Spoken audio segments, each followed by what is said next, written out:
국내 라이브 커머스 시장 규모가 대폭 커질 예상이 되고 있습니다. 한국인터넷진흥원이 지난 2020년 3조 원 수준이던 국내 라이브 커머스 시장 규모가 10조 원으로 커졌을 것으로 예측을 했다고 합니다. 자, 그런데 이 10조 원이라는 규모는 사실 이제 스타트를 했기 때문에 규모가 굉장히 작은 수준이다라고 얘기를 할 수 있습니다. 일단 후반부에 나오겠지만 현재 라이브 커머스의 시장 규모 침투율, 시장에 대한 침투율은 아직 1%대이기 때문에 이 규모는 앞으로 훨씬 더 커질 예상이 되고 있는데요. 최근 미국에서 규제를 당하고 있는 틱톡 같은 경우에는 미국의 전자상 거래 10배 규모의 무려 23조 원으로 확대가 됐다고 하고요. 특히나 중국 같은 경우에는 140년 전통 기업도 틱톡을 해야 한다. 왜 틱톡이냐면요. 이 틱톡의 라이브 커머스 시장이 중국에서 가장 크기 때문입니다. 틱톡이 사실 크게 성장한 이유도 바로 여기에 있고요. 중국의 라이브 커머스 마케팅이 당분간 성장으로 이어갈 것으로 보인다라고 했는데 이게 어느 정도냐면 1인당 소비액 역시 최근 4년 만에 25배로 증가했습니다. 단순히 시장이 커졌다라고 하는 것이 아니라 1인당 소비액이 무려 25배가 커진 거고요. 기업 역시 작년 대비 28.3%가 증가를 했습니다. 그리고 전체 판매액이 전년 동기 대비 30%.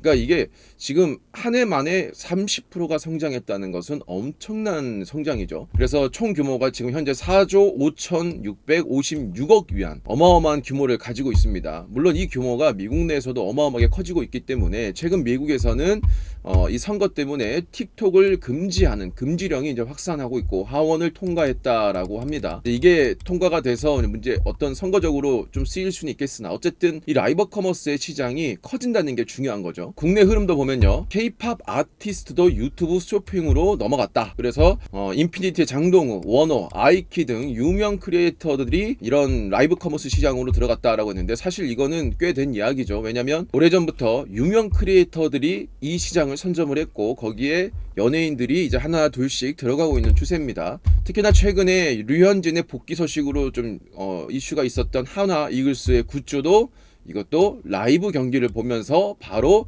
거래를 할 수 있게. 그래서 골드만삭스에서는 이 크리에이터의 경제 규모가 무려 600조에 이를 것이다 라고 얘기가 나왔습니다. 미래에셋 리포트에 따르면요. 한국과 중국, 미국과의 라이브 커머스 침투율 추이를 보면 중국은 이미 이 침투율이 몇 년 전부터 코로나 때부터 10%가 넘었습니다. 그런데 아직까지는 한국은 이 침투율이 1%대에 머물러 있다라는 거죠. 미국 같은 경우는 우리나라보다 침투율이 약 2배 정도 빠르다라고 보시면 될 것 같고요.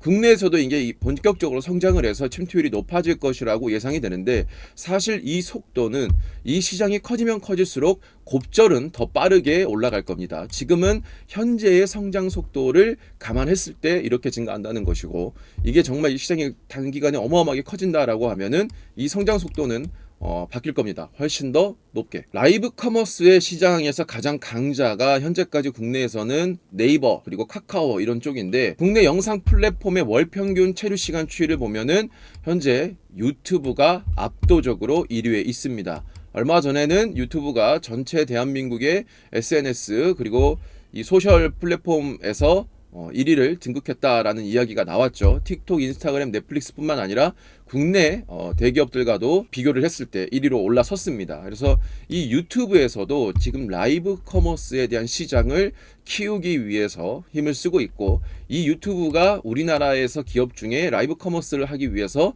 제휴를 맺은 기업이 바로 카페24라는 기업입니다. 자, 그럼 유튜브 커머스의 쇼핑 잠재력은 얼마인가? 미래에셋에서 나온 이 리포트에 따르면요. 2025년부터 본격 성장할 것이다 라고 예상이 되는데 내년이죠. 그리고 이게 본격 시작한 지 3년 뒤에 28년에는 6.7조 원에 이를 것이라고 전망이 되고 있고 우리나라 이제 시장 침투율은 2028년에 1.9 정도 수준까지 상승할 것이다. 그러니까 완전히 이제 뭐 개화기도 들어가지 못한 상태다라고 보시면 될 것 같고요. 우리나라에서 유튜브의 성장의 최대 수혜주로 꼽히는 게 현재까지는 독점적인 지휘권을 가지고 있는 카페24가 여기에 해당이 됩니다. 그래서 GMV는 5조 원, 매출액은 400억 원 정도가 예상이 된다라고 합니다. 현재 독과점에 가까운 지위를 가지고 있기 때문에 이게 이제 유지가 될 거다라고 이제 보여지는 거죠. 그래서 미래에셋증권에서는 카페24 국내 유일의 유튜브 쇼핑 수혜주다라고 얘기를 했는데, 이게 이제 앞으로 시장이 커지게 되면 더 많은 경쟁 업체가 나오겠지만 현재까지는 시장을 가장 선점한 기업이기 때문에 독과점에 대한 지위를 유지할 것이다라고 보여진다, 이렇게 평가를 했습니다. 그리고 앞서 카페24 같은 경우에는 K-팝 아티스트로 이제 구성된 유튜브 쇼핑에도 MOU를 맺었고요. 그리고 하나 이글스와 관련된 굿즈에 대한 것도 카페24가 지원을 해서 쇼핑몰을 연동을 해놨고, 이미 2022년 말에 구글과 파트너십을 맺고 자사몰과 유튜브 채널을 연동한 라이브 커머스 서비스를 출시를 했습니다. 그런데 이게 이제 스타트였던 것이고, 어떤 가시적으로 보이는 큰 이익을 만드는 것은 없었습니다. 왜냐하면 유튜브가 지난해 국내에서 첫 쇼핑 채널을 열었고, 그리고 이제 유명한 크리에이터들에 대한 제휴 사업자들의 관심을 줄을 잇고 그들과 계약을 맺어서 본격적으로 시작한 게 이제 작년이에요. 그렇기 때문에 지난해 3분기 기준 카페24의 유튜브 쇼핑 연동 서비스를 새롭게 채택한 쇼핑몰 수가 1분기 대비 215% 늘었다. 그러니까 이제 본격적으로 시작을 한 거다라고 보시면 될 것 같습니다.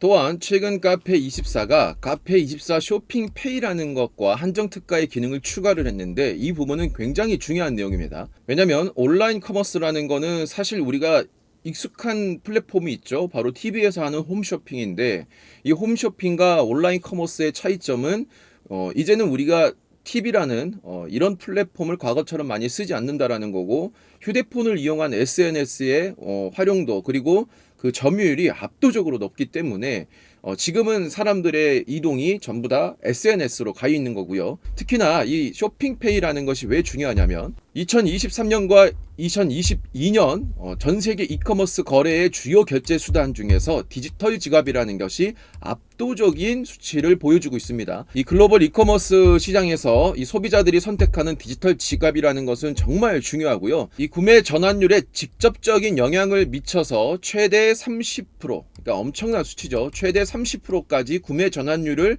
올릴 수 있는 게, 이게 그 온라인 스토어에 적합한 결제 옵션을 가지고 있느냐 없느냐, 이 차이에서 비롯된다라고 실제 데이터가 나와 있고요. 온라인 쇼핑몰의 결제 이탈에 무려 40%에 가까운 수치가 바로 이 결제 옵션이 제대로 되어 있지 않느냐, 바로 여기에 갈려 있다라고 생각하시면 될 것 같습니다. 실제로 이건 이 데이터에서 모두 나온 이야기이기 때문에 제 개인적인 의견이 아닙니다. 카페24가 이 유튜브 채널에서 이 쇼핑몰을 연결하는 서비스에서 이 페이라는 것이 있냐 없냐에 대한 차이는 정말 크다라고 볼 수가 있습니다. 자, 해당 기업의 주가를 보면 이미 2023년에 유튜브와 협업한다라는 얘기가 나오고, 여름부터 주가는 한 차례 크게 올랐다가 그리고 몇 달 동안 늘렸다가 다시금 엄청난 이 상승을 한번 기록했던 바가 있습니다.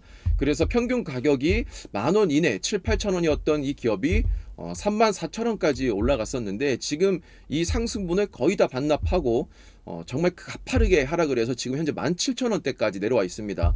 물론 이 17,000원이라는 것이 앞서 상승의 저항이 걸렸던 지지 라인이 되고 있고, 여기가 정말 중요한 포인트가 되긴 하지만 얘가 더 밑으로 하락할 수도 있고 지지하고 올라갈 수도 있습니다.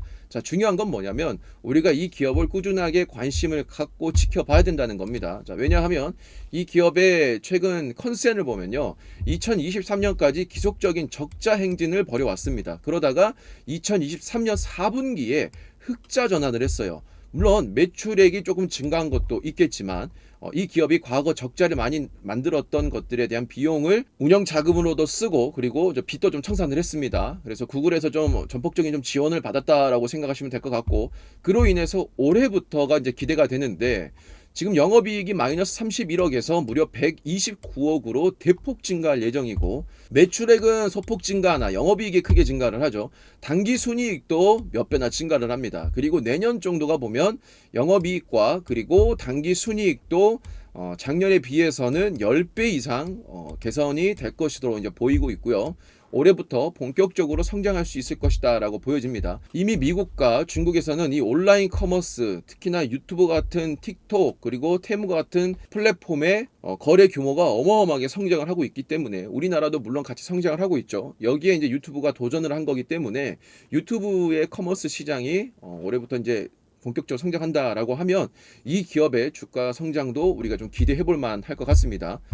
그래서 현재까지는 이 기업이 하락을 하고 있는 추세고 최근에 굉장히 유의미한 자리에 있긴 하지만 여러분들이 좀 급하게 매수할 필요는 없고요. 천천히 좀 추세적으로 돌리는 모습 그리고 바닥을 좀 다지는 모습을 확인하고 들어가더라도 충분히 앞으로 높은 성장세가 예상이 되기 때문에 늦지 않을 거다라고 판단이 됩니다. 지금은요 유튜브 채널에 D2C 그러니까 소비자가 직접 판매를 하고 또 소비자가 직접 거래를 하는 중간에 유통 마진을 최대한 없애는 이 시장으로 전환이 될 것이다 라고 보여집니다. 여러분들도 이 시장에 대한 관심을 좀 갖고 공부를 해보시면서 관련된 주식들을 좀 관심 여겨 본다라고 하면 큰 수혜를 함께 좀 얻을 수 있지 않을까라는 생각을 해봅니다. 저희 멤버십은 특정 종목을 언제 사서 언제 팔라 이렇게 알려주는 것이 아니라 제가 시장에 대한 분석과 산업에 대한 분석, 차트 분석 그리고 여러 가지 기법 등을 통해서 여러분들이 스스로 투자를 해서 성공할 수 있게끔 키워주는 멤버십이다라고 생각하시면 될 것 같습니다. 매주 목요일 현재 라이브 방송 외에 제가 지속적인 브리핑과 산업에 대한 설명을 드리고 있으니까요. 함께 하시고 싶은 분들은 멤버십을 가입하시고요. 저희 멤버십 전용 카톡방에 들어오셔서